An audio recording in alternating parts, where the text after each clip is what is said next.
अध्याय 1 कलाकृतियों का कब्रिस्तान। अनुवादक स्ट्रिबोन एश, संपादक जेफ्री लांसेंट। जंग लगी झील, संघीय विशेष अपशिष्ट उपचार संयंत्र संख्या 23। इसे विरूपण साक्ष्य कब्रिस्तान के रूप में भी जाना जाता है। सभ्यता के विकास को साधना की शक्तियों द्वारा लगातार बढ़ावा दिया गया है। उस समय कलाकृतियां पहुंच से बाहर हुआ करती थीं, लेकिन वे कलाकृतियां जो केवल कल्टीवेटर द्वारा ही संचालित की जा सकती थीं, हर घर में फैल गईं। वे सामान्य जीवन में आवश्यक वस्तुएं बन गए, जिससे उन्हें रहने, यात्रा करने, अध्ययन करने और काम करने में मदद मिली। उन्होंने लोगों के जीवन को आसान बना दिया, लेकिन बड़ी मात्रा में अपशिष्ट कलाकृतियों का अपशिष्ट और धातु स्क्रैप भी सामने लाया।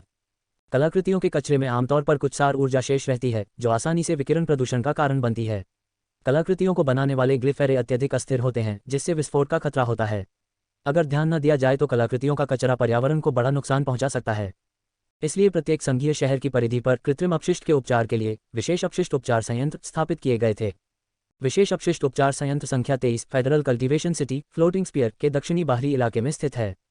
धुंधले पीले आकाश के नीचे एक बैंगनी प्रदूषित दलदल भारी बदबू फैला रहा है। धातु के टुकड़ों का एक पर्वत शिखर डायनासोर की रीढ़ की तरह दलदल से बाहर निकला हुआ है। उड़ती तलवारों के टुकड़े चोटी पर अस्त व्यस्त रूप से बिखरे पड़े थे। तलवारों के बगल में एक जंग लगा क्रिस्टल गोलेम बैठा था। इसकी खाली आंख की सॉकेट से पता चलता है कि इसकी आत्मा की आग बहुत पहले ही बुझ चुकी थी। केवल एक चीज बची थी, वह सार खाने वाला बग था जो खोपड़ी से बाहर निकला था। सावधानी से आर्टिफैक्ट कब्रिस्तान में चारों ओर देख रहा था, जहां सभी कोनों पर खतरा मंडरा रहा था। बूम! कूड़े के एक और पहाड़ के पास एक त्याग की गई कलाकृति का ग्लिफ एरे टूटना शुरू हो गया। इसकी अतिरिक्त सार ऊर्जा अचानक विस्फोटित हो गई और आधा पहाड़ हवा में उड़ गया। अनगिनत धातु के टुकड़े एक कन्या की तरह आकाश में फूल बिखेरते हुए बिखर गए, सभी दिशाओं में बिखर गए। आसपास के पहाड़ों पर श्रृंखलाबद्ध प्रतिक्रियाएं शुरू हो गईं। ऊपर देखने पर केवल धुआं और धूल ही दिखाई दे रहा था।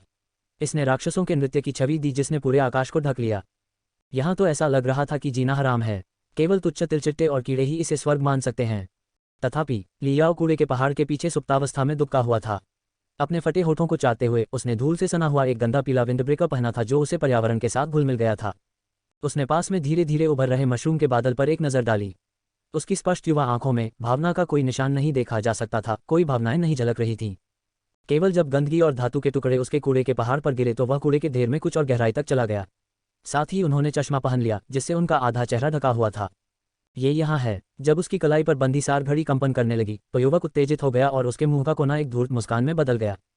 3 घंटे 52 मिनट 38 सेकंड अपराह्न, दैनिक नियमित कचरा निपटान समय, जिसे लियाओ जैसे बचावकर्ता पार्टी समय के रूप में भी जानते हैं। उनकी बाईं कलाई पर सार घड़ी एक एलीट हंटर मॉडल थी, जिसे 3 साल पहले कल्टीवेटर गिल्ड ज़ेफायर गिल्ड द्वारा निर्मित किया गया था। उसे यह कूड़े के पहाड़ के भीतर मिला था और इसकी मरम्मत में उसे कम से कम 2 महीने लगे। समय बताने के अलावा इसका एक असाधारण कार्य भी था।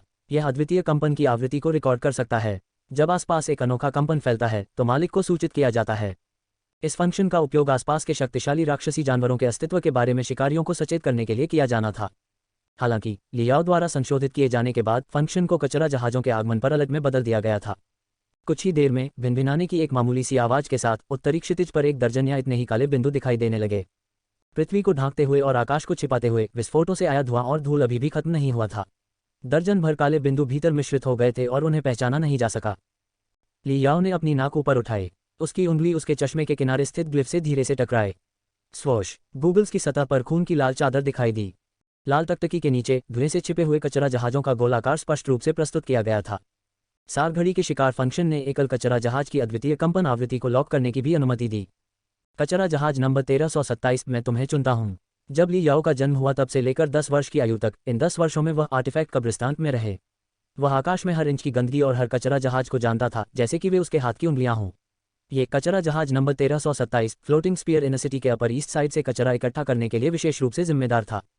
अपर ईस्ट साइड समृद्ध जिलों में सबसे शानदार था, जिसमें कई कृषकों के निवास थे। जो कलाकृतियां उन्होंने फेंक दी वे अत्यंत मूल्यवान थीं। कई कलाकृतियां अभी भी अच्छी स्थिति में थीं। उन्हें कृषकों और अमीरों द्वारा बिना किसी परवाह के केवल इसलिए त्याग दिया गया क्योंकि वे शैली से बाहर हो गए थे, या क्योंकि कलाकृतियों की एक नई पीढ़ी जारी की गई थी। लियाओ के दृष्टिकोण से यह कोई कचरा जहाज नहीं था। ये सोने से लबालब भरा हुआ एक खजाना जहाज था। झटका! लियाओ के पैरों की जोड़ी ने शक्ति को नष्ट कर दिया। जैसे कोई गोला दागा गया हो, वह पागलों की तरह कूड़े के पहाड़ों के बीच से निकल गया और धुएं और धूल में डूबकर कूड़ा जहाज संख्या 1327 की ओर बढ़ गया। उसके चारों ओर कूड़े के पहाड़ ढहने की कगार पर थे। उसके पैरों के नीचे खतरनाक जहर के दलदल के बुलबुले गड़गड़ा रहे थे। लियाओ पहाड़ों और जंगलों के सबसे फुर्तीले बंदर की तरह था। समय समय पर वह कूड़े के पहाड़ पर कहीं न कहीं बल लगाता था, हर कदम के साथ दसियों मीटर आगे बढ़ता था। उसकी हरकतें तैरते बादलों और बहते पानी की तरह थीं, जो शांति का एहसास कराती थीं। लियाओ, तुम कमीने हो। तुम फिर मुझसे खाने के लिए लड़ने आए हो? उसी समय कुछ पहाड़ों के आधार के पीछे से लगभग एक दर्जन आकृतियां दिखाई दी। उन्होंने ली याओ के समान ही कपड़े पहने हुए थे, सिवाय इसके कि उनके पास ली याओ से सुसज्जित उन्नत लाल चश्मा और सार घड़ी नहीं थी। हाथ में धातु की कुदालें और छड़ें लिए हुए ये लोग आक्रामक तरीके से आगे बढ़े। वे ली याओ के समान ही थे। कचरा निस्तारणकर्ता के रूप में जीवित रहने के लिए वे विशेष अपशिष्ट उपचार संयंत्र संख्या 23 पर निर्भर थे। जहां लाभ है वहां प्रतिस्पर्धा है। एक जहाज के छोड़े गए कलाकृतियों का कचरा केवल ऊपरी स्तर के कृषकों के लिए कचरा हो सकता है, लेकिन सबसे निचले पायदान पर रहने वाले लोगों के लिए ये कलाकृतियां जीवित रहने की आशा का प्रतिनिधित्व करती हैं। लियाओ वह बचावकर्ता था जिसने कलाकृतियों के कब्रिस्तान में सर्वश्रेष्ठ को अनुकूलित किया था। निस्संदेह इसने उसे अन्य कचरा निस्तारणकर्ताओं के लिए सबसे बड़ा कांटा, शरीर का कांटा भी बना दिया। दरअसल लियाओ को साथ रहने की परवाह नहीं थी। हंसते हंसते उसकी कमर से अचानक शक्ति निकली और उसका शरीर अजीब ढंग से मुड़ गया। बिना किसी चेतावनी के वह 90 डिग्री घूम गया और उसके सामने उभरी हुई बाहों के साथ चमकते मोटे युवाओं से अलग हो गया। उसने मौके का फायदा उठाते हुए अपने पैर का इस्तेमाल करके मोटे चेहरे से क्रूरतापूर्वक हमला किया और अपने पूरे शरीर को 30-40 मीटर तक उछाल दिया। फैटी लेउंग, हर कोई यहाँ मेज पर रात का खाना लाने के लिए आया है। ये सब इस पर निर्भर करता है कि कौन तेज है। आपको कुछ वजन कम करना चाहिए। मोटे युवक का चेहरा लाल हो गया था, उसकी नाक उसके मोटे मांस में लगभग धसी हुई थी। वह गुस्से की हद तक गुस्से में था। इसे स्वीकार करने में असमर्थ होने पर उसने अपने आदमियों को पीछा करने का आदेश दिया और वे तुरंत धुएं और धूल से भरे क्षेत्र में प्रवेश कर गए। चूंकि अभी अभी एक विस्फोट हुआ था, इसलिए क्षेत्र अत्यधिक अस्थिर था। दर्जनों कूड़े के पहाड़ किसी भी समय ढह सकते हैं, जिससे शैतानी फैटी लेउंग के युवाओं के समूह के पास भी अपने कदम धीमे करने और ली याओ की बिजली की गति को घूरने के अलावा कोई अन्य विकल्प नहीं है। ये देखकर फैटी लेउंग मुंह में लार थूकने के अलावा कुछ नहीं कर सका। ये कुतिया का बेटा, वह वास्तव में अपने जीवन से अधिक पैसे की परवाह करने की प्रतिष्ठा को कायम रखता है। भगवान, अगर आपके पास आंखें हैं तो बिजली गिरने से वह मर जाएगा। उन शब्दों के अनुरूप लियाओ के पास कचरे का एक पहाड़ फट गया। हजारों हजारों धातु के हिस्से और टूटी कलाकृतियां एक जलधारा की तरह नीचे बह गईं। ये सच हो गया। फैटी लेउंग और युवा हतप्रभ थे। वे पूरी तरह घाटे में थे। हालांकि धुएं और धूल के बीच से एक चीख निकली, छोटा काला, मुझे बचाओ। रात के आकाश से भी अधिक गहरा रास्ता, एक काली रेखा बिजली की तरह चमकी और धातु की बाड़ में एक छेद बना दिया। उसमें जंग लग गया था, उसका किनारा निकल गया था और वह पूरी तरह से काला हो गया था। इस उड़ने वाली तलवार के पास एक विशाल हैंडगार्ड था जिसमें 2 फैले हुए काले पंखों का आकार था। लियाओ एक डूबते हुए आदमी की तरह था जो चावल के भूसे को मजबूती से पकड़ रहा था। उसने प्रिय जीवन के लिए उड़ती तलवार को गले लगा लिया। अपने पूरे शरीर को काली लकीर पर लपेटते हुए उसने आकाश में छेद कर दिया। आकाश के मध्य में लगभग एक दर्जन कचरा जहाजों की विशाल आकृतियां पहले ही उभर चुकी थीं। प्रत्येक कचरा जहाज सैकड़ों मीटर लंबा था और उसमें पृथ्वी को सहारा देने वाले पौराणिक कछुए की तरह गोल मोटी आकृति थी। प्रत्येक कछुए के खोल के ऊपर हजारों ग्लिफ उकेरे गए थे, सभी एक साथ कसकर पैक किए गए थे। वे 5 जीवंत रंगों में सार की रोशनी के साथ टिमटिमा रहे थे, जिससे उन विशाल 10,000 टन से अधिक लोगों को गुरुत्वाकर्षण के प्रभाव का विरोध करने में मदद मिली। टकरा जाना। विशाल कछुओं ने एक के बाद एक अपने पेट की टोपियां खोलीं। बाहर धातु के हिस्सों और टूटी कलाकृतियों की बारिश हुई जिसने आकाश को धुंधला कर दिया, जो लगातार पृथ्वी से टकरा रही थी। एक क्षण में समस्त क्षेत्र के भीतर की सारभूत ऊर्जा विक्षिप्त होकर हिल उठी। एक खतरनाक स्थिति उत्पन्न हो गई। यहां तक कि 10,000 टन से अधिक वजन वाले कचरा जहाज भी सार ऊर्जा तरंगों के बीच बाएं और दाएं हिलते रहे। हिंसक अशांति के तहत नुकसान को कम करने की उम्मीद में उनके पास एक दूसरे से अलग होने के लिए अपनी पूरी ताकत लगाने के अलावा कोई विकल्प नहीं था। फैटी लेउंग के समूह ने तो और भी अधिक उतावलेपन से संपर्क करने की हिम्मत नहीं की। उन्हें अशांति में फंसने का डर था। लियाओ अभी भी काली उड़ने वाली तलवार पर सवार थी, सार ऊर्जा की तरंगों के माध्यम से तेजी से आगे बढ़ रही थी। उसकी शक्ल बेहद खराब थी, लेकिन वह मिट्टी की मछली की तरह फुर्ती से चलता था। स्वाभाविक रूप से वह प्रचंड लहरों और तूफानी समुद्र का सीधे सामना करने की हिम्मत नहीं कर पाया। इसके बजाय उन्होंने जीवित रहने के 10 वर्षों से अधिक के अनुभव पर भरोसा किया, उन क्षेत्रों की खोज करने का प्रयास किया जहां सार ऊर्जा के ज्वार विनाशकारी रूप से एक दूसरे के साथ हस्तक्षेप करते थे और शांति में रद्द हो जाते थे, केवल डंप किए गए आर्टिफैक्ट कचरे के स्थान के जितना संभव हो उतना करीब पहुंचने के लिए। पानी के सबसे नजदीक मंडप सबसे पहले चांदनी का आनंद लेने वाला था। अंत में लगभग 10 मिनट की डंपिंग के बाद कचरा जहाजों ने एक राक्षस की तरह गड़गड़ाहट शुरू कर दी। उन्होंने अपनी दिशा बदल ली और आलसे से घर लौटने लगे। धुआं और धूल भी धीरे धीरे छंट गए।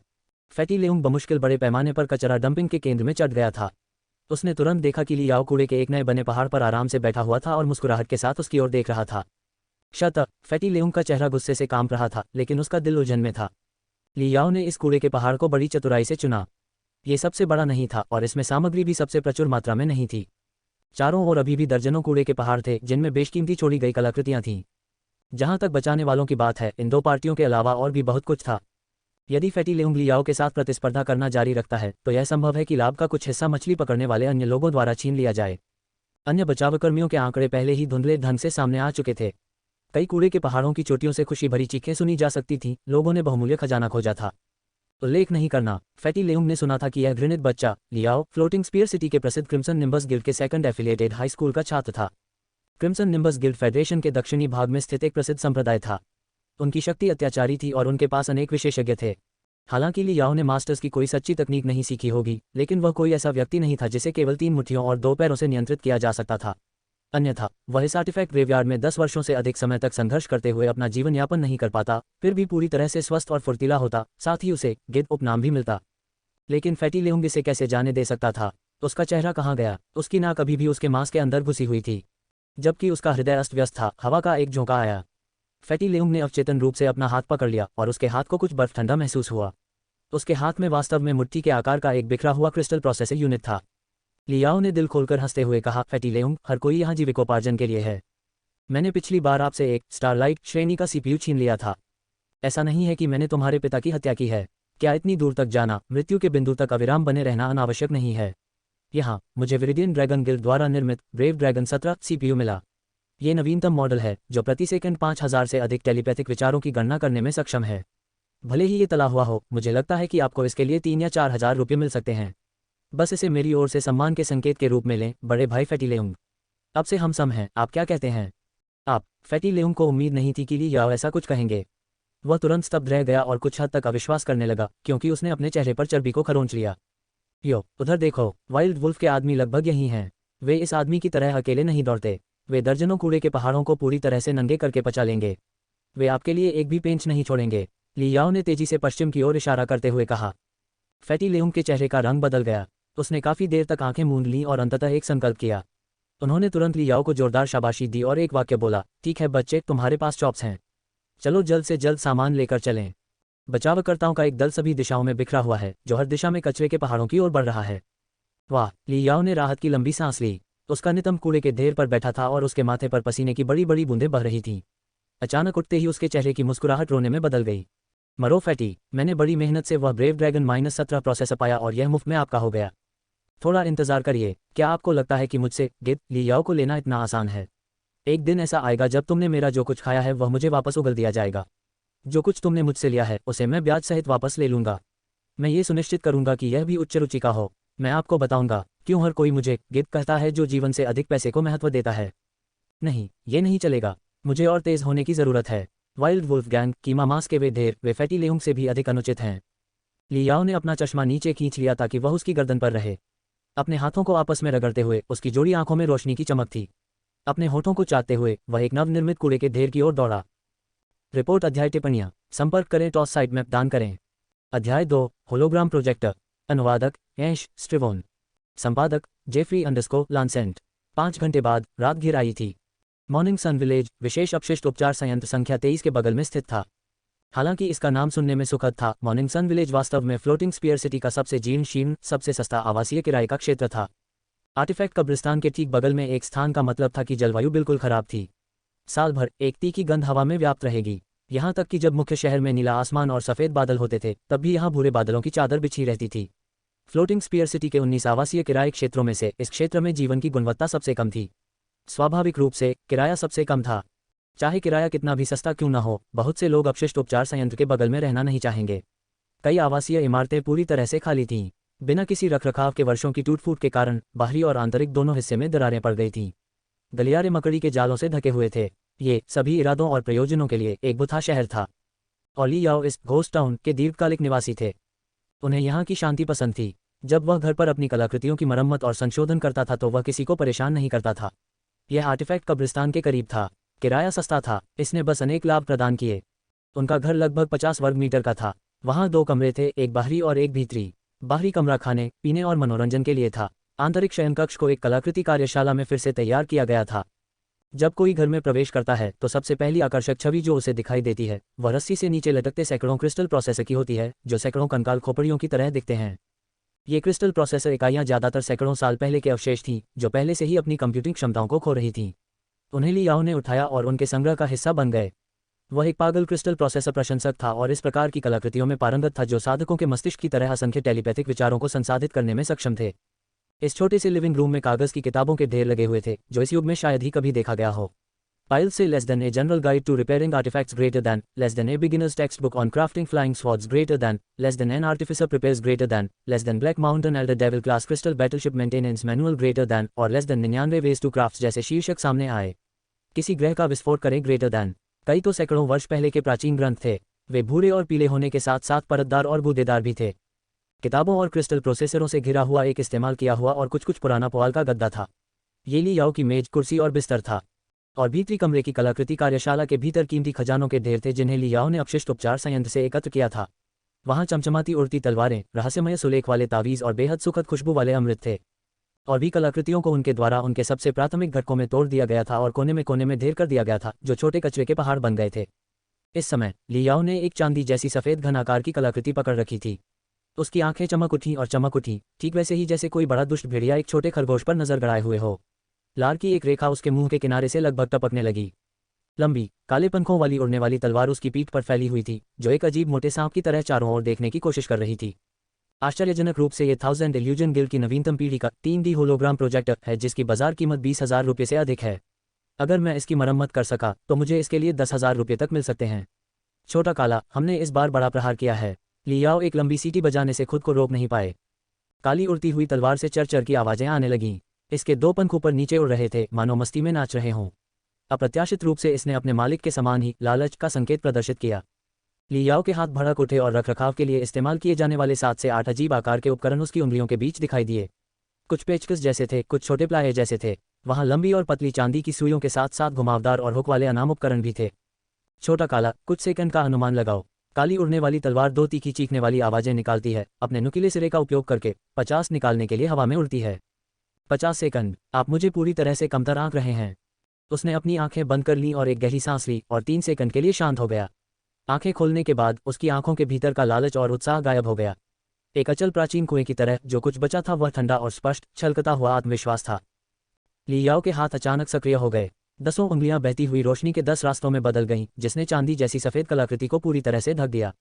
सबसे पहले अगर कोई बारीकी से देखता तो वे उसकी उंगलियों की युक्तियों के पाठ्यक्रम और गतिविधियों को स्पष्ट रूप से समझ सकते थे। हालांकि जल्द ही केवल चमकदार प्रतिदीप्ति का बादल ही देखा जा सका।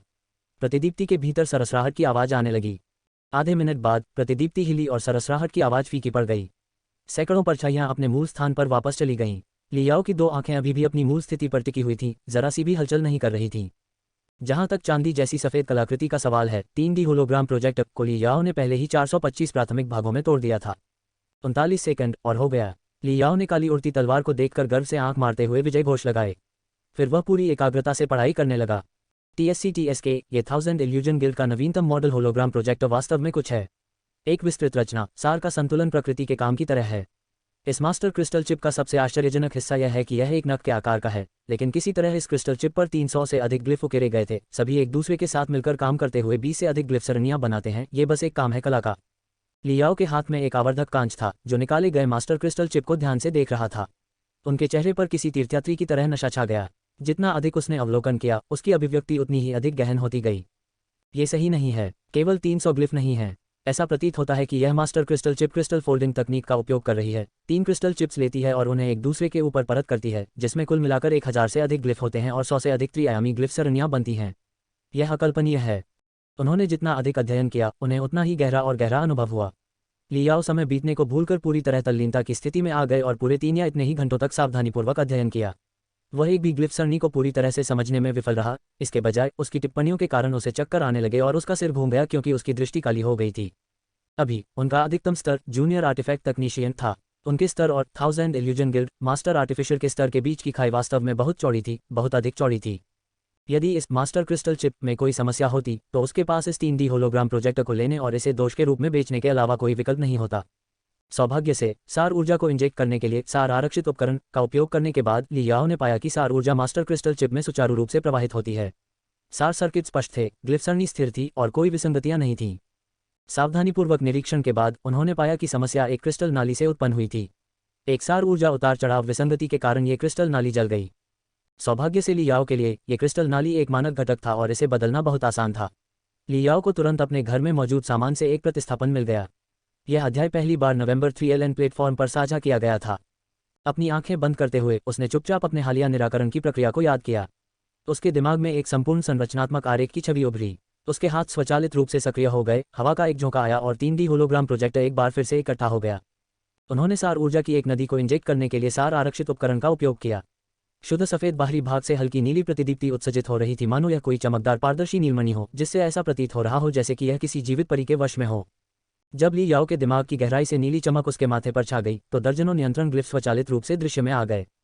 होलोग्राम प्रोजेक्टर चालू करो, ली याओ ने मन में सोचा और उसके दिमाग में नियंत्रण ग्लिफ भड़क उठा। होलोग्राम प्रोजेक्टर की नीली प्रतिदीप्ति हुई के आकार में एक एकल ग्लिफ में परिवर्तित हो गई। दोनों छल्ले तेजी से घूम रहे थे और एक भंवर की तरह दिख रहे थे। भंवर के बीच से प्रकाश की एक नीली किरण हवा में उत्सर्जित हुई और एक विशाल होलोग्राम में जम गई। जो सामने आया वह एक मध्यम आयु वर्ग के कृषक की छवि थी, जो 8 ट्रिग्राम का दाव रोब पहने हुए था, जो बेहतरीन बालों से सना हुआ था, जो जीवन के अनुरूप लग रहा था। इस सम्मानित कृषक की पीठ के पीछे एक और भी बड़ा होलोग्राम था। होलोग्राम पर लाल और हरे रंग की ग्लिफ स्क्रिप्ट, संख्याएं और तीर आपस में जुड़े हुए थे, सभी लगातार स्पंदित और उतार चढ़ाव वाले थे। अधेड़ उम्र के कृषक का चेहरा भावहीन था। किसी हिलते डुलते प्राचीन कुएं जैसी आवाज के साथ उन्होंने कहा, अगली बात वित्त की दुनिया में समाचार। आज की शीर्ष कहानी निस्संदेह ट्रेसलेस स्वॉर्ड फैक्शन की उनकी नवीनतम फ्लाइंग तलवार प्रणोदन ग्लिफ सरनी वायलेट लाइटनिंग की रिलीज की घोषणा है। रिपोर्टों में कहा गया है कि वायलेट लाइटनिंग को लागू करने के बाद अधिकतम वेग को 9% तक बढ़ाया जा सकता है, तात्कालिक विनाशकारी शक्ति को 11% तक बढ़ाया जा सकता है और सार खपत को 5% तक कम किया जा सकता है। उड़ती तलवारों की ओर प्रदर्शन में समग्र वृद्धि स्पष्ट है। अनुकूल समीक्षा प्राप्त करते हुए ट्रेसलेस स्वॉर्ड फैक्शन के शेयर की कीमत बढ़ रही है। सुबह 10 बजे से पहले शेयर की कीमत बाजार की सीमा के करीब पहुंच गई और बाजार बंद होने तक उसी स्तर पर बनी रही। तलवार खेती उद्योग के बाकी हिस्से इस घोषणा से तीव्र प्रभाव महसूस कर रहे हैं। इसमें विशाल तलवार गेट, ध्रुवीय उत्तरी तलवार संप्रदाय और दक्षिणी सागर तलवार गुट के भीतर स्कूलों के 22 परिवार शामिल हैं। स्टॉक गर्म है और बाजार बंद होने तक बढ़त पर हैं। तलवार खेती उद्योग में कुल मिलाकर 5.42% की वृद्धि हुई। इस घोषणा के दूसरे पहलू पर रक्षा केंद्रित गोल्ड आर्मर सेक्ट के शेयर की कीमत गिर गई। विशेषज्ञों का मानना है कि ग्लिफ एरे वायलेट लाइटनिंग की घोषणा के साथ उड़ने वाली तलवारों ने प्रौद्योगिकी में एक क्रांतिकारी छलांग लगाई है। आधुनिक मुख्यधारा के युद्ध कवच मौलिक रूप से आक्रामक उड़ने वाली तलवारों के नवीनतम मॉडलों से बचाव करने में असमर्थ हैं। बाजार बंद होने तक गोल्डन आर्मर सेक्ट के शेयर 8% गिर गए थे। बाजार बंद होने के बाद गोल्डन आर्मर संप्रदाय ने एक अचानक संवाददाता सम्मेलन बुलाया। गोल्डन आर्मर सेक्ट के प्रवक्ता एल्डहेई यान ने युद्ध कवच अनुसंधान और विकास में एक आसन सफलता के लिए स्टार स्ट्राइक शील्ड्स की नवीनतम पीढ़ी के विकास की घोषणा की। एक प्रोटोटाइप वर्ष के भीतर उपलब्ध होगा और सभी उड़ने वाली तलवार के हमलों की रक्षा करने और उन्हें निरस्त करने में सक्षम होगा। फेडरेशन के उत्तरी भाग में घास के मैदान क्षेत्र के लिए ब्लैक राउंडवॉर्म महामारी के रूप में जानी जाने वाली आपदा फैलती जा रही है, जो पहले से ही कई जानवरों को वश में करने वाले संप्रदायों के आध्यात्मिक जानवरों की खेती के आधारों में फैल रही है। पीड़ित आत्मिक जानवरों की संख्या 500,000 से अधिक थी। इस दुर्लभ आपदा ने पशु उद्योग के स्टॉक की कीमतों को लगातार नीचे गिरा दिया। कई 20 टैमिंग सेक्ट्स के शेयर की कीमतें 3 साल के निचले स्तर पर गिर गई हैं। अब आइए आज के घटनाक्रम पर सभी के लिए टिप्पणी करने के लिए एक प्रसिद्ध बाजार विश्लेषक त्यानिक सिंह की ओर रुख करें। उद्धरण चिन्ह उद्धरण चिन्ह। ली याओ ने कुछ देर तक देखा। उन्होंने पुष्टि की कि छवि स्थिर थी, ध्वनि स्पष्ट थी और कोई स्थिर या धारियां नहीं थीं। 3D असाधारण था, बेहद विशिष्ट था और व्यक्ति को डूबा हुआ महसूस कराता था। कलाकृति की पूरी तरह से मरम्मत की जानी चाहिए। अपने बड़े खर्चों के लिए तत्काल व्यक्तिगत ऋण प्राप्त करें। विज्ञापन। थोड़ा सोचने के बाद उसने अपने मन में गहराई से सोचा, मनोरंजन चैनल पर स्विच करें। नीली चमक उठी। अधेड़ उम्र का कल्टीवेटर और लाल हरा होलोग्राम चमक कर फीका पड़ गया। उनके स्थान पर एक स्टेडियम गतिविधि से गुलजार था। ये खचाखच भरा स्टेडियम 1 लाख लोगों से भरा हुआ था और हवा में लोगों के शोर मचाने की आवाजें आ रही थीं। प्रकाश की चमकती इंद्रधनुषी किरणों के नीचे 1 लाख उत्तेजित किशोरों ने अपने हाथ ऊपर उठाए। साथ में वे एक नाम का जयकार कर रहे थे, लू येनिक्सी, लू येनिक्सी, लू येनिक्सी। 3 मंजिला मुख्य मंच के ऊपर 1 दर्जन से अधिक जूटे हुए क्रिस्टल लगे हुए थे, जैसे कि कुत्ते के दांत आपस में जुड़े हुए हों। जब किशोरों की जय जयकार अपने चरम पर पहुंच गई तो सबसे मोटे क्रिस्टल अचानक फूट पड़े। साफ ठंडी बर्फ जैसी दिखने वाली लेकिन लावा की तरह गर्म होने वाली अभिव्यक्ति के साथ सफेद कपड़े पहने एक युवा महिला क्रिस्टल से बाहर कूद गई। उसकी कमर पर एक रेखा झुकी हुई थी जो क्रिस्टल के ढेर से बनी हुई प्रतीत होती थी। उसका पतला सफेद हाथ तारों पर घूम गया और एक शक्तिशाली सेना की तरह धातु की जादुई टकराव की आवाजें गरजने लगीं।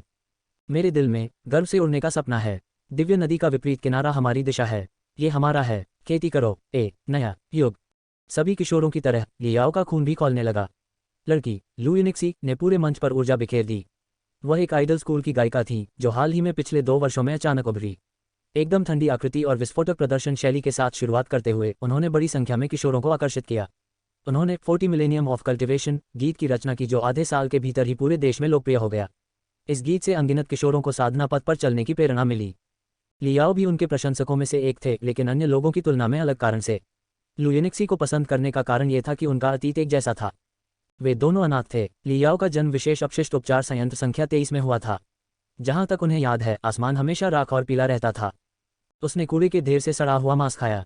उसने दूषित सड़ा हुआ पानी पी लिया। जीवित रहने के लिए संघर्ष करते हुए उन्होंने मौलिक प्रवृत्ति के साथ साथ अपनी यादों में छिपे एक छोटे से रहस्य पर भी भरोसा किया। शुरुआत से ही उसने इन 10 या इतने वर्षों तक कष्ट सहा और सहते हुए आर्टिफैक्ट ग्रेवयार्ड के सबसे खतरनाक अस्तित्व गिद्ध में बदल गया।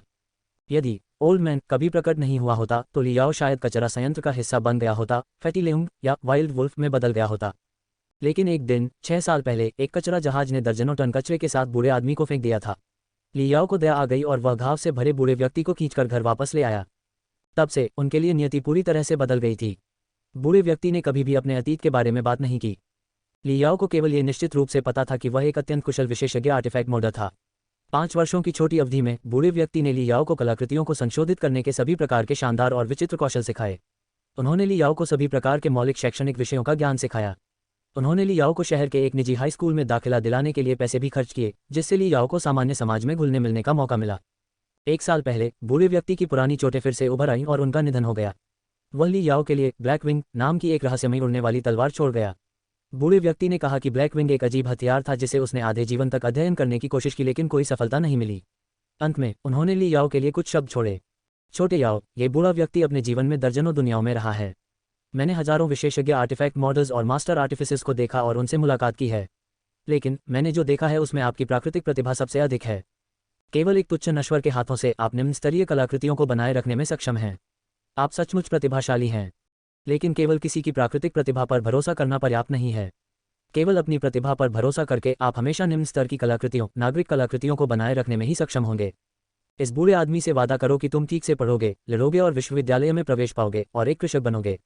केवल कृषक बनकर ही आपको कलाकृतियों की मरम्मत में आगे बढ़ने का मौका मिलेगा, ऐसा कि भविष्य में एक दिन तुम एक मास्टर कारीगर बने। जब बूढ़े व्यक्ति ने ये शब्द कहे तो उसकी आंखें खुली हुई थीं। उनकी आंखें चमक से खिल उठीं और असीम ऊर्जा से भर गईं। लियाओ के मन में ये स्मृति ताज़ा थी। एक मास्टर कारीगर, खेती करने वालों के समूह का एक हिस्सा, सबसे प्रतिष्ठित व्यवसायों में से एक। वह नहीं जानता था कि अंततः वह बूढ़े व्यक्ति को निराश करेगा या नहीं। युवा महिला और उसके ज्वालामुखी प्रदर्शन को सुनते हुए तलवार ब्लैक विंग चुपचाप उसके पक्ष में थी। इसके 2 सुरक्षात्मक पंख ऊर्जावान गीत के साथ नृत्य करते हुए उत्साहपूर्वक घूम रहे थे। काफी देर बाद युवक के हाव भाव स्पष्ट हुए। उसके मुंह का कोना एक बार फिर अविचलित मुस्कान में डूब गया। मैं किस लिए इतना सोच रहा हूँ?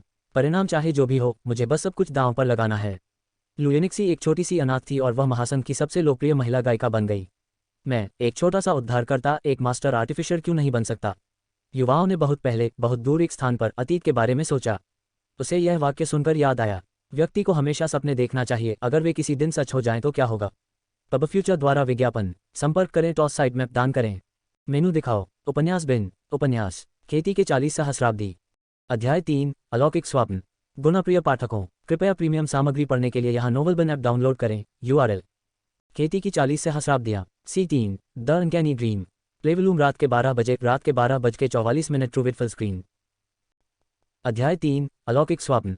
अनुवादक स्ट्रिवोन एश, संपादक जेफ्री लांसेंट। अरे लियाओ, कोई आश्चर्य नहीं कि हर कोई तुम्हें ट्रेसलेस हैंड कहता है। आपके द्वारा मॉडिफाई किया गया ये 2011 मॉडल मुस्टैंग GT 3 सेकंड में 0 से 100 तक पहुंच सकता है। यह ऐसा है जैसे आपने इसे एक अलग कार से बदल दिया हो। ये व्यावहारिक रूप से एक रॉकेट है। मैं बहुत खुश हूँ। उद्धरण चिन्ह डॉट डॉट डॉट उद्धरण चिन्ह। 1 मिनट 39 सेकंड। 1 minute 39 second. हे भगवान, क्या मैं ये सही पढ़ रहा हूँ? भूमिगत रेसिंग के एक नए देवता का जन्म हो गया है। इस अध्याय का प्राथमिक अपलोड N0V3LN पर हुआ। उद्धरण चिन्ह डॉट डॉट डॉट उद्धरण चिन्ह। मुझसे वादा करो कि अब तुम सड़क पर रेसिंग नहीं करोगे। एक ईमानदार कार मैकेनिक बने, कोई भी आपको नीची दृष्टि से नहीं देखेगा। एक दिन ऐसा आएगा जब हमारी अपनी ऑटो 4S शॉप होगी। उद्धरण चिन्ह डॉट डॉट डॉट उद्धरण चिन्ह। भाई आओ, मैं आपसे विनती कर रहा हूँ, मेरी मदद करें। आखिरी बार उड़ान भरें। आपके अलावा इस ट्रैक पर 1 मिनट 59 सेकंड का समय और कौन हासिल कर सकता है? मैं वायलेंस कार 300 ग्रैंड का ऋणी हूँ। अगर मैंने आज तक उसे पैसे नहीं चुकाए तो मैं मर जाऊंगा। उद्धरण चिन्ह डॉट डॉट डॉट उद्धरण चिन्ह। चिकित्सक, जल्दी करो और उसे बचाओ, वह केवल 23 वर्ष का है। उद्धरण चिन्ह डॉट डॉट डॉट उद्धरण चिन्ह। कानभेदी चीख निकालने के बीच में लियाओ अचानक फर्श से उछल पड़ी। उसका सारा शरीर पसीने में सराबोर हो गया। खिड़की के बाहर से सुबह की किरणें चारों ओर रोशनी बिखेर रही थीं। होलोग्राम प्रोजेक्टर क्लासिक गीतों का प्रसारण करते हुए गड़गड़ाहट और गपशप करता रहा। वह युवक कठपुतली की भांति आधे मिनट तक निर्जीव पड़ा रहा। वह पूरी तरह यथार्थवादी दुस्वप्न से धीरे धीरे दूर हो रहा था। ये दुस्वप्न उसका सबसे गहरा रहस्य था। यहाँ तक कि बूढ़े आदमी को भी इसके बारे में कभी नहीं बताया गया। चूंकि उसे पहली बार याद था, उसे हर कुछ दिनों में यही अनोखा सपना आता था। यह एक स्मृति काल की तरह था जिसे भूलना असंभव था। इस अजीब सपने में उसका नाम अभी भी लियाओ बताया गया था, लेकिन उसका जीवन बिल्कुल अलग था। वह एक पूरी तरह से विचित्र दुनिया में था, एक ऐसी जगह जिसे ऑटो 4S शॉप कहा जाता था। कार मैकेनिक के रूप में काम कर रहा था और रात में विचित्र इंद्रधनुषी रोशनी वाले शहर के नीचे वह एक असाधारण रूप से कुशल विशेषज्ञ कार मॉडर और रेसर के रूप में अंडरग्राउंड स्ट्रीट रेसिंग सर्कल का हिस्सा था। प्रत्येक इंजन की गड़गड़ाहट ने रात के भीतर एड्रेनालाइन को प्रज्वलित कर दिया। वह चौंका देने वाले कीर्तिमान स्थापित करते हुए उछला जब तक कि उसकी मौत नहीं हो गई। वह बार बार उस सपनों की दुनिया में मरता रहा। भले ही यह पीड़ा से भरा अनुभव था, लियाओ को वास्तव में इससे नफरत नहीं थी। इसके बजाय वह कुछ हद तक खुश था। यदि सपनों की दुनिया ने उसे दूसरे जीवन का अनुभव नहीं दिया होता, तो वह अब तक संकट से भरे आर्टिफैक्ट कब्रिस्तान में जीवित रहने में सक्षम नहीं होता। इससे कोई फर्क नहीं पड़ता कि यह एक अजीब दुस्वप्न था या ये पिछले जीवन की एक उलझी हुई स्मृति थी, नहीं, यह महत्वपूर्ण था। विभिन्न कल हैं, जैसे मृत्यु का कल, विभिन्न प्रकार के आज हैं, जैसे जीवन का आज। इससे कोई फर्क नहीं पड़ता कि कल का लियाओ किस तरह का व्यक्ति था। आज के लियाओ स्वर्ग के मूल क्षेत्र के स्टार ग्लोरी फेडरेशन के फ्लोटिंग स्पीयर सिटी के साधारण हाई स्कूल छात्र में से एक हैं।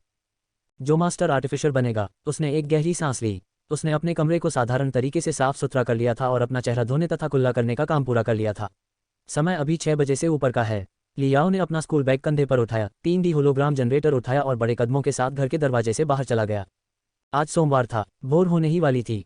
उसे 7:30 बजे से पहले स्कूल जाना था। मॉर्निंग सन विलेज की crimson nimbus second affiliated high school से दूरी 30 मील की लंबाई थी। वह अपने गंतव्य तक पहुंचने के लिए भूमिगत क्रिस्टल रेल की तीसरी लाइन ले सकता था और 7वीं लाइन पर स्थानांतरित हो सकता था। हालांकि इसके लिए रेल किराए में 8 रुपये खर्च करने होंगे। लियाओ को पैसे खर्च करने से नफरत थी। उसने अपने लंबे पैर बाहर की ओर घुमाए, अपने स्कूल द्वारा सिखाए गए कौशल body art of the spirit serpent का उपयोग किया और बिजली की तरह मुख्य शहर की ओर निकल पड़ा। इस समय प्रातःकाल का सूर्य अभी उग ही रहा था और सूर्योदय की बहुरंगी रोशनी अपरिमित थी। यह एक ऐसी सुबह थी जो आध्यात्मिक ऊर्जा से भरी हुई थी। दूर से फ्लोटिंग स्पीयर सिटी जागते हुए एक विशाल जानवर की तरह दिखाई दे रही थी। प्रत्येक प्रमुख संप्रदाय ने चमक के उज्ज्वल इंद्रधनुष उत्सर्जित करते हुए अपनी शक्तियों को फैलाया और फैलाया। कई किसान हवा में तैर रहे थे। रात और दिन के बीच संक्रमण का लाभ उठाते हुए उन्होंने सौरसार और चांदनी को अवशोषित और उत्सर्जित किया। उनके शरीर 8 अंकीय चमकदार फैलती हुई ग्लिफ स्क्रिप्ट के रूप में सर्पिल और घाव हो गए। कुछ लोगों के किनारों पर अमर सारस और अग्नि कौवे थे। उल्कापिंड चक्कर लगा रहे थे। भव्य और महान शक्तिशाली ध्वनियां उत्पन्न हुईं। कुल मिलाकर उन्होंने एक दबंग उपस्थिति पैदा की। एक बड़े पैमाने पर तैरता हुआ हवाई जहाज आग की पूंछ के साथ घसीटता हुआ धीरे धीरे आकाश के बीच में आगे बढ़ रहा था। उग्र पूंछ नीले आकाश और सफेद बादलों के साथ जुड़कर सार का जाल बन गई। नाजुक और उत्तम निजी उड़ान शटल लगातार जाल के माध्यम से घूमते रहते हैं, जिससे सुंदर ध्वनि वाली सीटियां निकलती हैं। ये बिल्कुल federal cultivation city floating spear की सुबह थी। लियाओ महान ऊर्जा से भरे झरने की तरह उछलते और उछलते रहे। प्रत्येक कदम के साथ वह 20 मीटर से अधिक की छलांग लगाता था। उसकी गति बहुत तेज थी। हालांकि उनका रुख काफी बदसूरत लग रहा था और राहगीरों को घूरने पर मजबूर कर रहा था, लेकिन वह इसकी परवाह नहीं कर सके और अपनी कला को विकसित करने पर ध्यान केंद्रित करना जारी रखा। केवल आधे घंटे में वह अपने स्कूल पहुंच गया। उसके सिर के ऊपर एक सफेद धुंध घूम रही थी और उसकी पीठ पर पसीने से उत्पन्न शुद्ध सफेद नमक की एक परत थी। वह सीधे स्कूल गेट के अंदर नहीं गया। उसके शरीर में झंझनाहट हुई और वह स्कूल के बगल में एक निराश्रित गली में जा गिरा। इस छोटी सी गली के भीतर एक जंग लगी दुकान का चिन्ह लटका हुआ था। इस पर 5 शब्द पढ़ें, ओल्ड वैंग की सेकंड हैंड शॉप।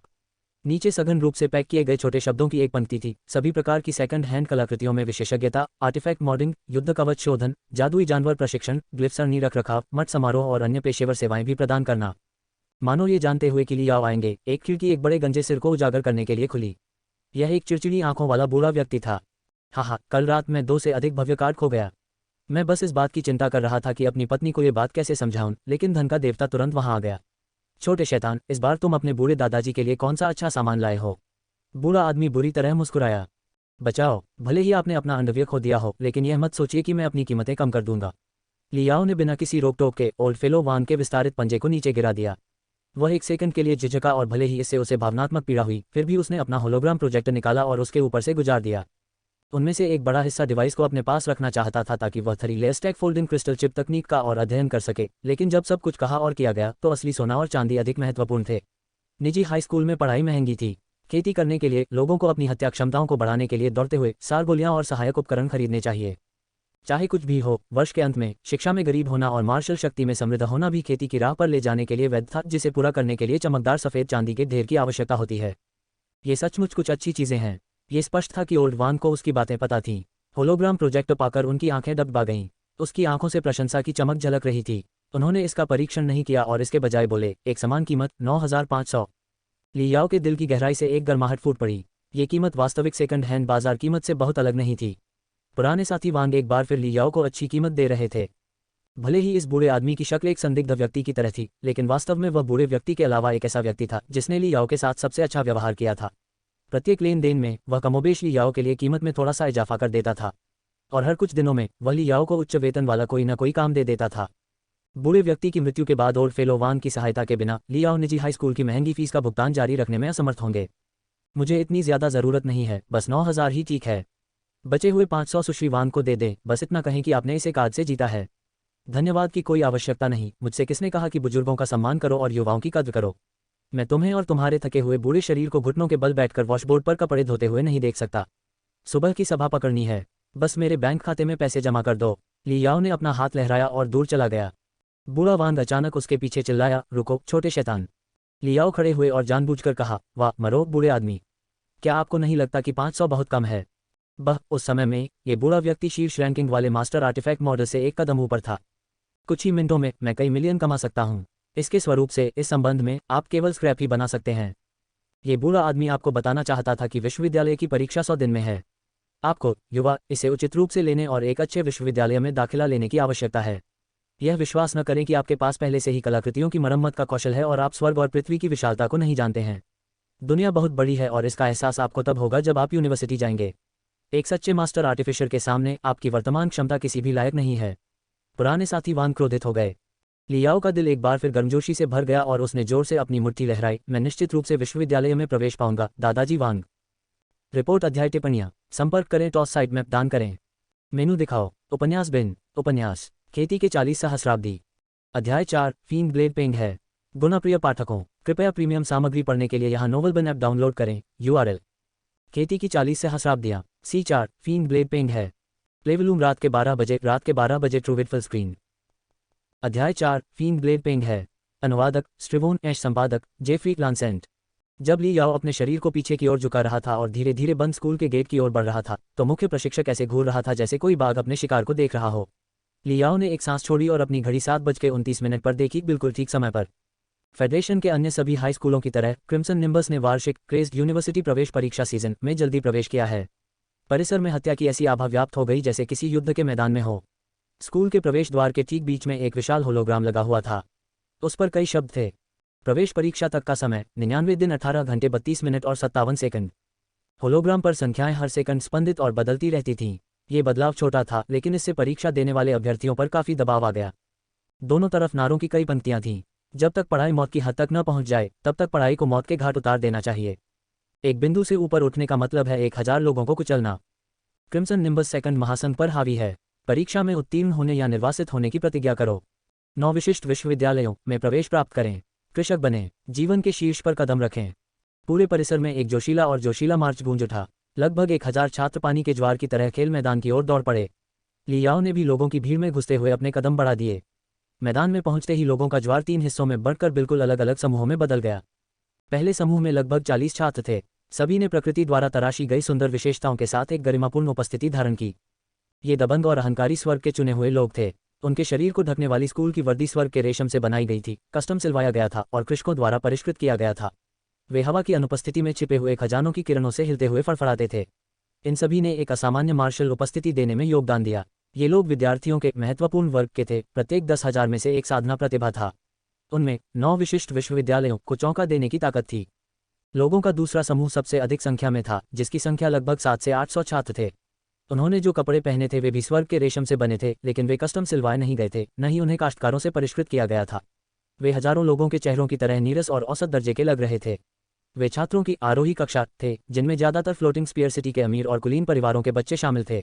जहां तक उनकी योग्यता का सवाल है, उनकी ताकत ढेर सारे संसाधनों के इस्तेमाल से उपजी है। तीसरे समूह में लगभग 100 लोग थे। उनके कपड़े साधारण सामग्री से बुनी गई घटिया स्कूल वर्दी थे। वर्दी ढीली और घिसी पिटी, बड़ी और ढीली थी, जिससे कुछ हद तक टेढ़ी मेढ़ी दिखती थी। इस वर्दी के मालिकों ने भी कोई विशेष ऊर्जा नहीं छोड़ी। यह विद्यार्थियों का सामान्य वर्ग था। अधिकांश का जन्म सामान्य श्रमिक वर्ग के परिवारों के बच्चों के रूप में हुआ था। निजी high school crimson nimbus second के भीतर वे मछली के झुंड की तरह अस्तित्व में थे। लियाओ कॉमन क्लास से काफी परिचित थे और उन्होंने गठन के भीतर अपनी स्थिति पाई। जब वह स्थिर खड़ा होने ही वाला था, तभी किसी ने उसका कंधा थपथपाया। कुछ कर्कश सी आवाज आई, छोटे शैतान, तुम अभी अभी यहाँ आए हो। शायद आज हमारे स्कूल में कोई महत्वपूर्ण व्यक्ति आने वाला है। लियाओ को ये जानने के लिए पीछे मुड़कर देखने की जरूरत नहीं थी कि यह उसका सबसे अच्छा दोस्त मेंग जियांग था। उसने नजरें उठाकर मुख्य मंच की ओर देखा। निश्चित रूप से उन्हें पता चला कि मंच पर मौजूद लोगों में प्रधानाध्यापक, उप प्रधानाचार्य और अनुशासनात्मक निदेशक भी थे। सभी उच्च पदस्थ लोग उपस्थित थे। ये वास्तव में एक विशेष अवसर था जो किसी आम सुबह में कभी नहीं देखा गया।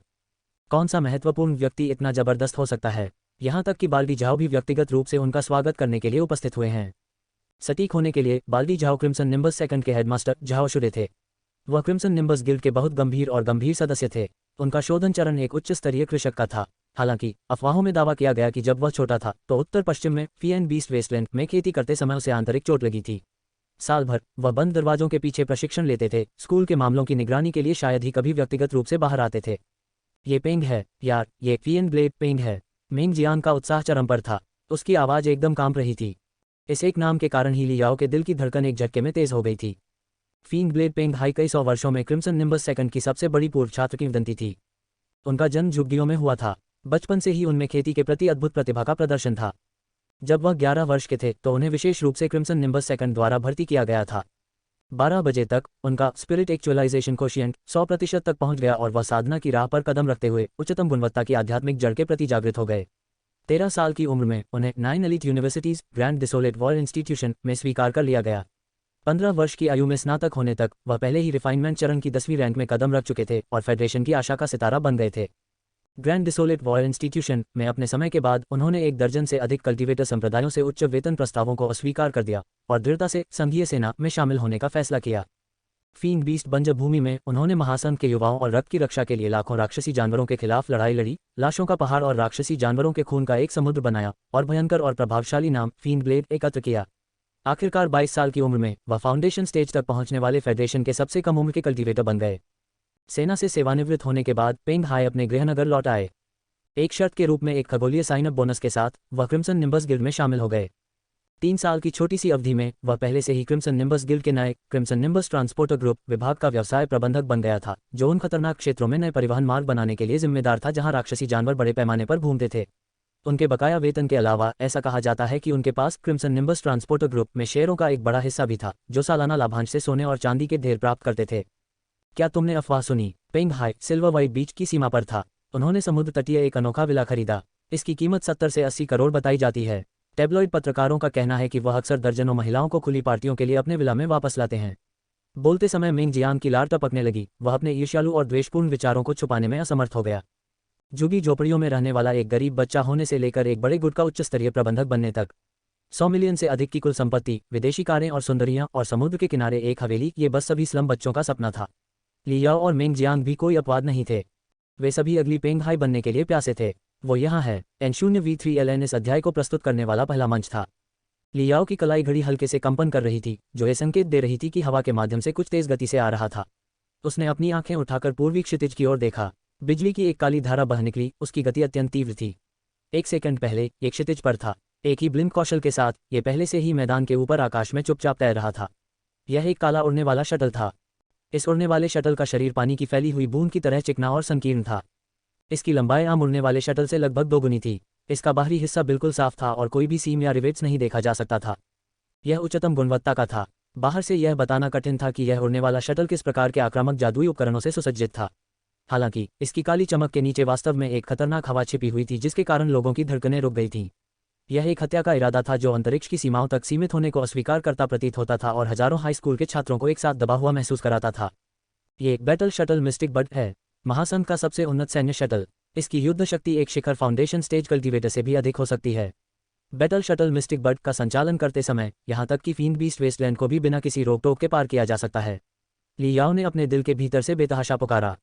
चूंकि लियाओ कलाकृतियों के प्रति कट्टर थे, इसलिए ये कहने की जरूरत नहीं है कि बैटल शटल मिस्टिक बर्ड को बहुत प्रशंसा मिली, जो कि खुद पेंग हाई से भी अधिक थी। इससे भी महत्वपूर्ण बात यह है कि वह जानता था कि बैटल शटल मिस्टिक बर्ड का सबसे अच्छा विन्यास लगभग 100 मिलियन के बाजार मूल्य तक पहुंच जाएगा। यहाँ तक कि आमतौर पर अमीर और शक्तिशाली परिवार भी इसे वहन नहीं कर सकते थे। 1 सेकंड बीत गया। हजारों विद्यार्थियों के पेट के गड्ढे ढीले हो गए। वे अपनी सांसें फिर से शुरू करने में सक्षम थे। बैटल शटल मिस्टिक बर्ड, जो कभी हवा में था, पहले ही दृष्टि से ओझल हो चुका था। पीछे केवल विद्यार्थियों का एक जोड़ा रह गया था, जो अथाह अंधकार में डूबा हुआ था। उनके अंदर अब भी एक चमक थी। समय समय पर वे बिजली की याद दिलाते हुए एक राक्षसी ब्लेड की तरह इधर उधर उड़ते रहते थे। उनकी नज़र जिस पर भी पड़ी वह प्रभावित हो गया। यहाँ तक कि सेकंड के हेडमास्टर झाओ शुडे और आमतौर पर क्रूर अनुशासनात्मक निदेशक भी इसे सहन करने में असमर्थ थे, हल्के से किनारे की ओर खिसक गए। उनकी उनसे नज़रें मिलाने की हिम्मत नहीं हुई। किसान वास्तव में धनी हैं। वे सचमुच विस्मयकारी हैं, वे सचमुच दबंग हैं। लियाओ कुछ लार निगलते हुए बुदबुदाया। अफवाह यह है कि स्कूल ने विशेष रूप से छात्रों की महत्वपूर्ण कक्षा को प्रशिक्षित करने के लिए पेंग हाई को वापस आमंत्रित किया है। लिटिल डेविल, अरे क्या आप जानते हैं कि हमारा क्रिम्सन निम्बस सेकंड एक सदी का प्रसिद्ध स्कूल था, लेकिन पिछले कुछ वर्षों में परीक्षा के अंक बहुत उल्लेखनीय नहीं थे। ऐसे बहुत से छात्र नहीं थे जिन्हें 9 विशिष्ट विश्वविद्यालयों में स्वीकार किया गया था। वैसे द क्रिम्सन निम्बस गिल्ड की प्रतिष्ठा इतनी अधिक नहीं रही है, इसलिए इस बार उन्होंने विशेष रूप से पेंग हाई को भाग्य में इस गिरावट को उल्टने और एक बार फिर महिमा को जन्म देने की उम्मीद में कुछ विशेष प्रशिक्षण के लिए वापस आने के लिए आमंत्रित किया। मेंग जियांग की आवाज़ ईर्ष्या से भरी हुई थी। आखिरकार केवल महत्वपूर्ण वर्ग के छात्र ही इतने भाग्यशाली थे कि उन्हें फीनग्लेड पेंग हाई द्वारा व्यक्तिगत रूप से पढ़ाए जाने का आनंद मिला। उनके लिए, बेसहारा युवाओं के सामान्य वर्ग के लिए कोई मौका नहीं था। लियाओ ने खबर सुनी और उसने भी अंदर ही अंदर राहत की सांस ली। 9 विशिष्ट विश्वविद्यालयों के पास महासंघ का सबसे गहन आंतरिक ज्ञान था। उनके पास प्रचुर संसाधन थे और इन 9 संस्थानों में उच्च स्तरीय विशेषज्ञों की संख्या सबसे अधिक थी। फेडरेशन के असंख्य स्कूलों में से यह अंतिम सपना था। साधारण विश्वविद्यालयों ने कृषकों के पालन पोषण को अपने प्राथमिक उद्देश्य के रूप में आवश्यक रूप से नहीं रखा। भले ही किसी छात्र में उच्च प्राकृतिक प्रतिभा हो, चाहे उन्होंने कितनी भी कोशिश की हो, चाहे उन्हें कितनी भी अच्छी किस्मत का सामना करना पड़ा हो, एक कृषक बनने की संभावना 10,000 में से एक से अधिक नहीं थी। हालांकि 9 विशिष्ट विश्वविद्यालयों को कई कृषक संप्रदायों का समर्थन प्राप्त था। वे अपने उद्देश्य के रूप में कृषकों को बढ़ावा देने में माहिर थे। जब तक किसी को 9 विशिष्ट विश्वविद्यालयों में स्वीकृति मिलती है, तब तक उसके पास कृषक बनने, जीवन के शीर्ष पर कदम रखने की 30% संभावना होगी। एक मास्टर आर्टिफिसर बनने के लिए आवश्यक है कि व्यक्ति को पहले एक कृषक बनना होगा, और एक कृषक बनने के लिए किसी को पहले 9 विशिष्ट विश्वविद्यालयों के लिए विश्वविद्यालय प्रवेश परीक्षा उत्तीर्ण करनी होगी। लियाओ ने हमेशा इसके लिए प्रयास करने का अपना उद्देश्य माना, लेकिन शुरू से अंत तक उनकी जन्मजात प्रतिभा नुकसान में थी, जिसे बुनाया नहीं जा सका। उसके सपने की दूरी और भी बढ़ती दिखाई दी। मन में इन चिंताओं के कारण लियाओ का उत्साह कुछ हद तक कम हो गया, जिससे वह मंच पर क्या कहा जा रहा था उसे भी नहीं सुन सके। कृषक का समय बहुमूल्य था।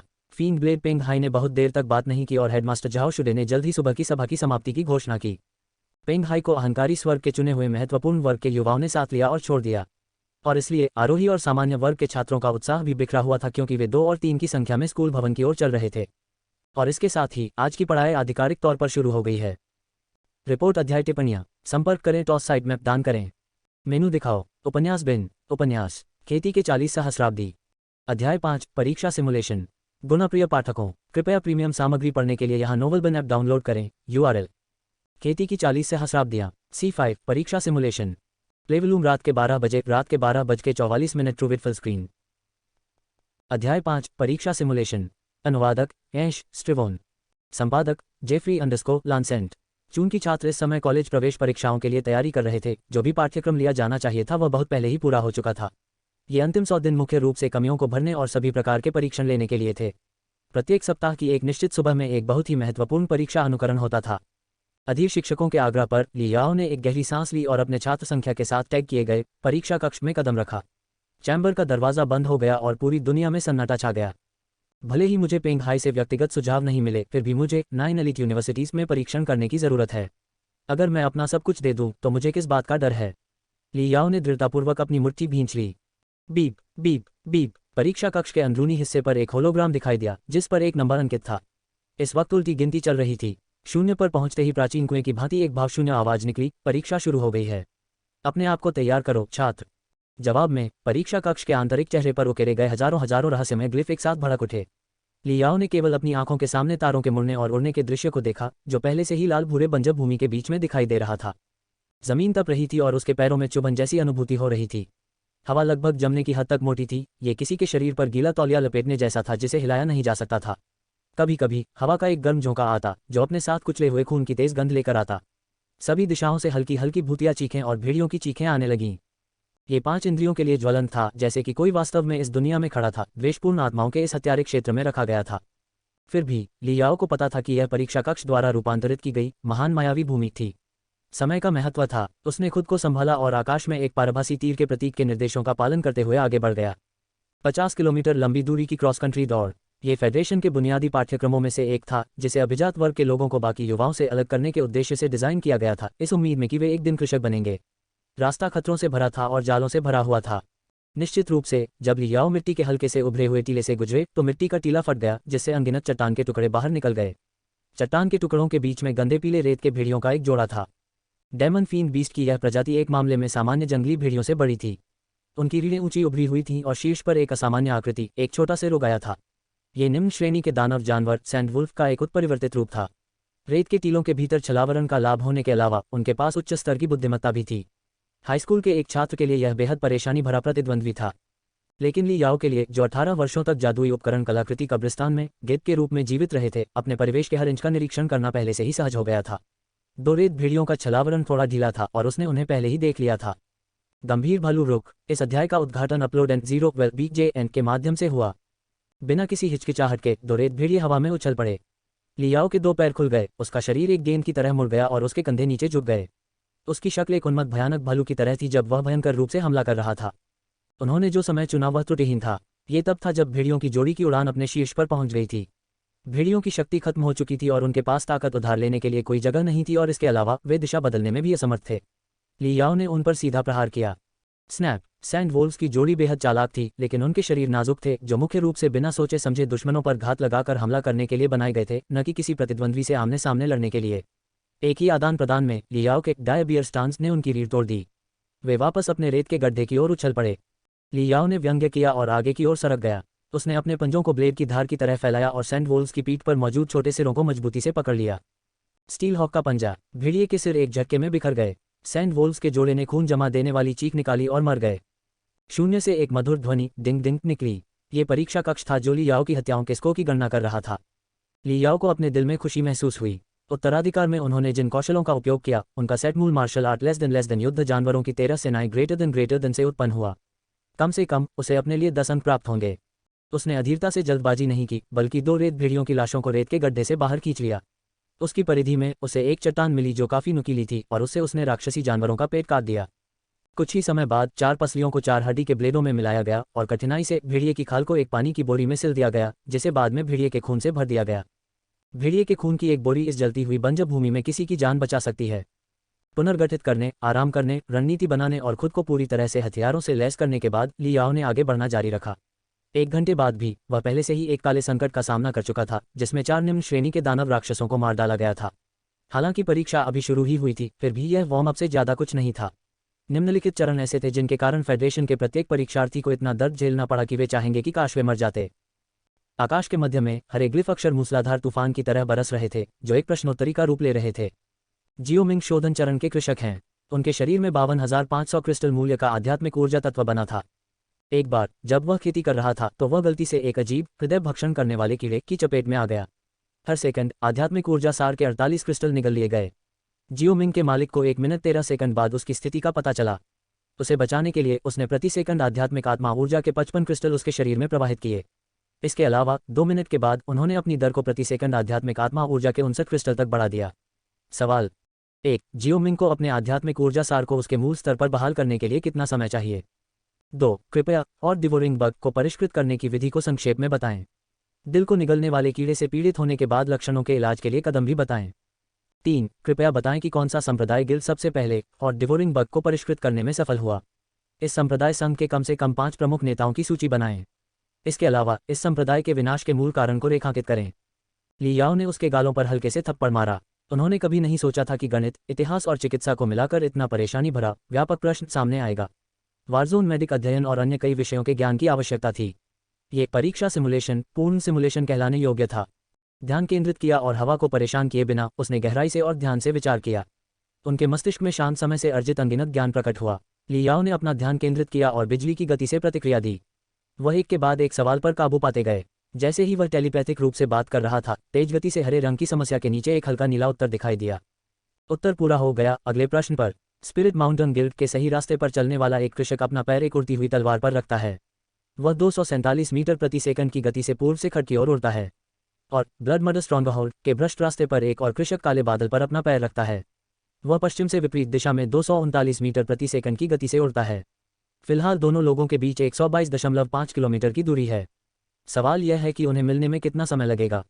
मान लीजिए कि इन दोनों की खेती समतुल्य है और वे अपने विभिन्न संप्रदायों की समान मौलिक तकनीकों और कलाकृतियों को नियोजित करते हैं। कृपया स्पिरिट माउंटेन संप्रदाय की विशेषताओं को ब्लड मड गढ़ से जोड़ें और इन दोनों के बीच लड़ाई की दिशा का अनुमान लगाएं। कम से कम 7 आदान प्रदान का अनुमान लगाएं। शब्दों की संख्या 500 से अधिक नहीं हो सकती। ये समस्या स्पष्ट रूप से पिछली समस्या से कहीं अधिक सरल थी। लेकिन ठीक उसी समय जब लियाओ समस्या का उत्तर देने ही वाला था, दानव राक्षस जानवरों की आक्रामक गंध सामने से आ गई। अधीर, धीमी आवाज वाली दहाड़ें करीब और करीब आती गईं। इस आतंक के बीच उन्होंने प्रश्न का उत्तर देते हुए गणना की। परीक्षार्थियों की सहनशक्ति, मार्शल कौशल, इच्छाशक्ति, गणना क्षमता और त्वरित सोच की ताकत का परीक्षण किया गया। ये सभी क्षमताएं एक ऐसे व्यक्ति में समाहित हो जाती हैं जो सामान्य से भी आगे निकल जाता है। केवल तभी कोई फेडरेशन की विश्वविद्यालय प्रवेश परीक्षाओं में खुद को अलग कर सकता है, कृषकों की राह पर कदम रख सकता है। लियाओ के हाथ क्रॉस हो गए और उसने 2 भयानक सफ़ेद हड्डी के ब्लेड निकाले। उसने अपने होंठ चाटे और अपने सामने वाले का स्वागत किया, क्योंकि अनगिनत विचार उसके मस्तिष्क में लगातार तेज गति से गणना करते हुए उबल रहे थे। बड़े परिसर में एकदम सन्नाटा था। प्रत्येक कक्षा में 90 परीक्षा कक्ष इकाइयां स्थापित की गईं। महान मायावी भूमि में हर तीसरे वर्ष का छात्र राक्षसी जानवरों के सिर और परीक्षा प्रश्नों से छुटकारा पाने के लिए पागलपन से प्रयास और संघर्ष कर रहा था। परीक्षार्थियों के लिए अगोचर महान मायावी भूमि के भीतर 4 घंटे से अधिक समय बीत चुका था। परीक्षा अपने समापन की ओर बढ़ रही थी। लियाओ का पूरा शरीर सभी आकारों के 70 से 80 कटों से ढका हुआ था। कई इलाकों में खून सूख गया था। अधिक चिंता का विषय उसका पेट था, जो एक दानव राक्षस के दांत से छेदा गया था। उसे बाहर निकालने की हिम्मत नहीं हुई। उसने अपने हाथों में जो हड्डी के ब्लेड पकड़ रखे थे, वे व्यावहारिक रूप से पीसकर लकड़ियों में तब्दील हो गए थे। केवल उसकी चमकदार क्रिस्टल चंद्रमा जैसी आंखों की जोड़ी बरकरार रही। उन्होंने अपनी स्पष्टता बरकरार रखी और उभरती हुई चमक को मुश्किल से छिपाया। यह अंतिम समस्या होनी चाहिए। इस समय 8 अंकों वाले रून पात्र की प्रतिदीप्ति आकाश में दिखाई दी, जो प्रकाश की सुनहरी किरणों से चमक रही थी। निर्णय लेने के लिए लियाओ ने अपने प्रचुर परीक्षण लेने के अनुभव पर भरोसा किया।